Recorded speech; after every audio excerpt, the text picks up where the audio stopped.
안녕하세요. 부동산 전문 변호사 정은영 변호사입니다. 오늘은 임대인과 임차인 간의 권리금 분쟁 슬기롭게 해결하는 법에 대해서 알려드리도록 하겠습니다. 최근에 경기 불황이 지속되면서 폐업하는 가게들이 많이 늘어나고 있죠. 그래서 상가 세입자분들께서는 권리금을 회수하기 위해서 새로운 세입자를 구하는 경우가 많습니다.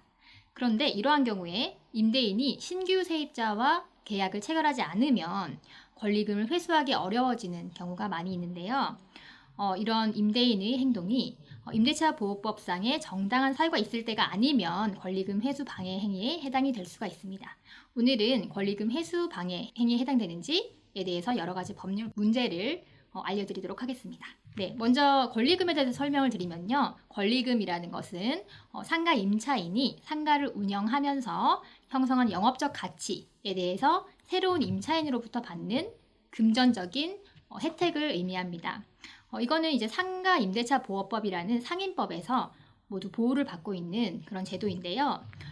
총 3가지로의 권리금으로 나눌 수가 있습니다. 첫 번째는 장소를 이전하면서 발생하는 바닥 권리금이라고 하는 것이 있고요. 또 기존의 시설과 인테리어를 많이 하시잖아요. 상가를 운영하면은. 그럼 시설이나 인테리어에 해당되는 권리금이 따로 있습니다.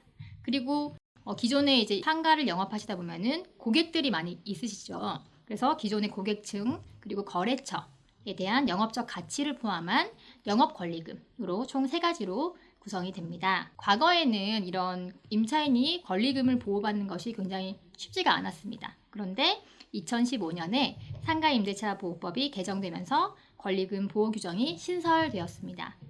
이에 따라 임대인은 임차인이 권리금을 회수하는 것을 부당하게 방해할 경우에 임대인이 그런 부당한 방해 행위에 대해서 법적 책임을 질 수 있게 되었습니다. 이 규정은 상가 건물 임대차 보호법 제10조의 4에서 규정을 하고 있는데요. 임대인은 임대차 종료 전 일정 기간 동안 임차인이 신규 임차인을 주선하는 것을 방해하면 안 됩니다.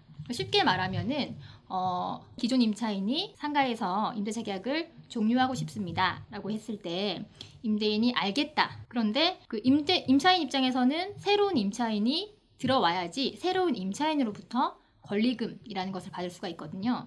그런데 기존의 임대인이 새로운 임차인과 임대차 계약을 체결해주지 않으면 원래 있던 임차인 같은 경우에는 권리금을 받을 수가 없게 되죠.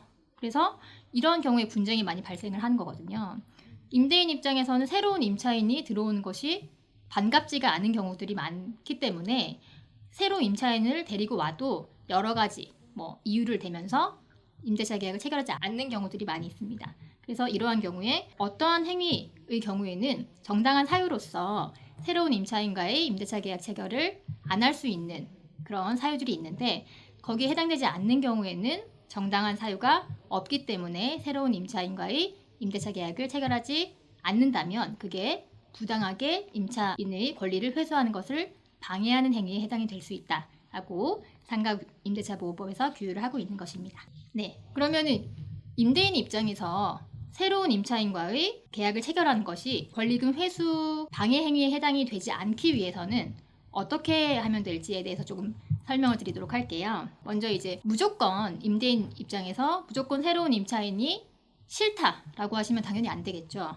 네, 그래서 임차인이 새로운 임차인을 데리고 왔을 때 신규 임차인과 합리적인 기준으로 협상을 하셔야 합니다. 협상이 진행이 될 때 만약에 새로운 임차인도 부당하게 적은 금액의 차임을 요구하거나 하면은 당연히 협상이 되지 않겠죠. 예, 그런 경우에는 권리금 회수 방해 행위에 해당이 안 될 수가 있고요.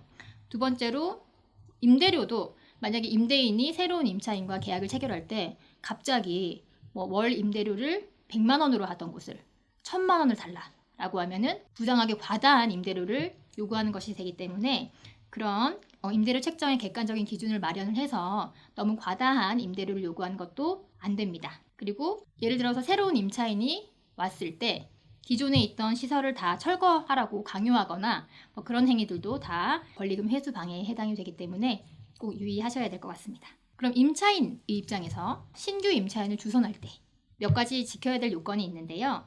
첫 번째는 결국은 이제 임차인을 새로 구할 때는 합리적인 기준을 가진 임차인을 선정을 해야겠죠. 그래서 기존 업종이랑 크게 벗어나지 않는 그런 업종의 임차인을 주선하면 크게 문제가 되지 않을 것입니다. 그리고 두 번째로 기존의 임대차 계약이랑 너무나 현저하게 차이가 나는 그런 임대차 계약의 임대료라든지 그런 임대차 조건을 준수하도록 해야 되는 것이 또 하나의 요건이 될 것이고요.